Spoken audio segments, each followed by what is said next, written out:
Hello friends, வணக்கம். Welcome to mrssamaiyalarai. Idli தோசைக்கு நல்ல கார சாரமா ஒரு புளிப்பான சூப்பரான தக்காளி கார சட்னி எப்படி பண்றதுன்னு பார்க்கலாமா? இந்த சட்னி நீங்க ஒரு வாட்டி ட்ரை பண்ணீங்கன்னா போதுங்க. வீட்ல அடிக்கடி இந்த சட்னி தான் செய்ய சொல்லுவாங்க. இந்த தக்காளி கார சட்னி எப்படி பண்றதுன்னு பார்க்கலாம். அதுக்கு முன்னாடி நம்ம சேனலுக்கு இப்பதான் ஃபர்ஸ்ட் டைம் வரீங்கன்னா மறக்காம சப்ஸ்கிரைப் பண்ணிக்கோங்க. கூட வர பெல் பட்டனையும் கிளிக் பண்ணிக்கோங்க. அப்பதான் நான் போடுற வீடியோ உங்களுக்கு நோட்டிபிகேஷனா வரும். இந்த சட்னி பண்ணுறதுக்கு ஃபர்ஸ்ட் ஸ்டவ்ல ஒரு பேன் வச்சுக்கலாம். அதில் 2 டீஸ்பூன் எண்ணெய் சேர்த்துக்கலாம். எண்ணெய் சூடானதுக்கப்புறம் 5 பல் பூண்டு, காரத்துக்கு தேவையான அளவுக்கு காஞ்ச மிளகாய். நான் ஒரு 3 காஷ்மீரி மிளகாவும் 3 நார்மல் மிளகாவும் சேர்த்துருக்கேன். சேர்த்துட்டு இது ரெண்டும் நல்லா வதங்கி வரட்டும். மிளகாய் ரொம்ப கலர் மாறக்கூடாதுங்க. இந்த அளவுக்கு வதங்கினதுக்கப்புறம் பூண்டு மிளகாய் ரெண்டுத்தையும் ஒரு பாத்திரத்தில் மாற்றி வச்சுக்கலாம். ஒரு கிண்ணத்துல மாத்தினதுக்கு அப்புறமா அதே எண்ணெயில 2 மீடியம் சைஸ் வெங்காயத்தையும் சேர்த்துட்டு அதை கொஞ்சம் லைட்டா வதக்கி விட்டுக்கலாம். ரொம்ப வதங்கணும்னு இல்லைங்க, லைட்டா வதங்கட்டும். இந்த அளவுக்கு வதங்கினதுக்கு அப்புறமா இது கூடவே 3 மீடியம் சைஸ் நல்ல பழமான தக்காளியும் சேர்த்துக்கலாங்க. சேர்த்துட்டு கூடவே 2 கொத்து கருவேப்பிலையும் சேர்த்துக்கோங்க. சேர்த்துட்டு இப்போ இதை நல்லா நம்ம வதக்கிக்கலாம்.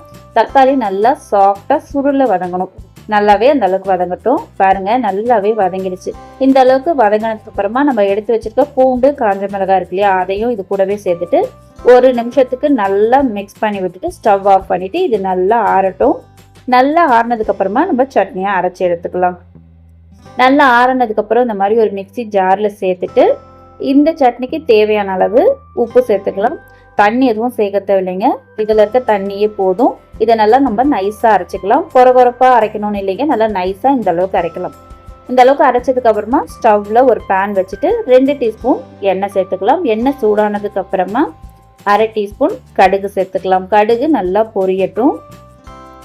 கடுகு நல்லா பொரிஞ்சதுக்கு அப்புறமா 1/4 டீஸ்பூன் உளுத்தம்பருப்பு சேர்த்துக்கலாம். கூடவே ஒரே ஒரு காஞ்ச மிளகாய் அதை நல்லா கிள்ளிட்டு சேர்த்துக்கலாம். கூடவே ஒரு கொத்து கருவேப்பிலையும் சேர்த்துட்டு இதெல்லாம் நல்லா பொரிஞ்சதுக்கு அப்புறமா கூடவே கொஞ்சமா மட்டும் பெருங்காயத்தூளும் சேர்த்துக்கலாம். பாருங்க, நல்லாவே பொரிஞ்சு வந்துடுச்சு. இப்போ நம்ம அரைச்சி வச்சுக்க சட்னி இருக்கு இல்லையா, அதை சேர்த்துக்கலாம். சேர்த்துட்டு இதை ஒரு தடவை நல்லா மிக்ஸ் பண்ணி விட்டுட்டு ஜார்லயே ஒரு 1/4 கப் மட்டும் தண்ணி சேர்த்து அதையும் இது கூடவே சேர்த்துக்கலாம். இந்த சட்னிக்கு ரொம்ப தண்ணி சேர்க்கக்கூடாதுங்க, கொஞ்சமாக தான் தண்ணி சேர்க்கணும். ஒரு 1/4 கப் அளவுக்கு மட்டும் தண்ணி சேர்த்துட்டு நல்லா மிக்ஸ் பண்ணிக்கலாம். மிக்ஸ் பண்ணிவிட்டு இதை கவர் பண்ணிக்கலாம்.